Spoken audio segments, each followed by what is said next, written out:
SSC CHSL job profile ಇರುವ leave detail ನೋಡೋಣ ಬನ್ನಿ. ಇದು ಸಿ ಎಲ್ ಒಟ್ಟು ವರ್ಷಕ್ಕೆ 8 ದಿನ ಕೊಡ್ತಾರೆ. ಇದನ್ನು ಕ್ಯಾಶುವಲ್ ಲೀವ್ ಅಂತ ಕರೀತಾರೆ. ಇದು ಆ ವರ್ಷದಲ್ಲಿ ನೀವು ಈ ರಜಾನ ಮುಗಿಸಿಲ್ಲ ಅಂದರೆ ಅದು ಆ ವರ್ಷದಲ್ಲೇ ಕ್ಲೋಸ್ ಆಗುತ್ತೆ, ಮತ್ತೊಂದು ವರ್ಷಕ್ಕೆ ಆ್ಯಡ್ ಆಗಲ್ಲ. ತದನಂತರ ಇ ಎಲ್ ಒಟ್ಟು ವರ್ಷಕ್ಕೆ 30 ದಿನ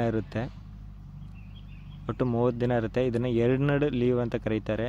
ಇದು ವರ್ಷದಿಂದ ವರ್ಷಕ್ಕೆ ಆ್ಯಡ್ ಆಯ್ತಾನೆ ಇರುತ್ತೆ. ಈ ವರ್ಷ ನೀವು 30 ದಿನ ಹೋಗಿಲ್ಲ ಅಂದರೆ ನೆಕ್ಸ್ಟ್ ವರ್ಷಕ್ಕೆ 60 ದಿನವಾಗಿ ನೀವು ರಜೆ ತಗೋಬೋದು. ತದನಂತರ ಎಚ್ ಪಿ ಎಲ್ ಒಟ್ಟು 20 ದಿನ ಕೊಡ್ತಾರೆ ವರ್ಷಕ್ಕೆ.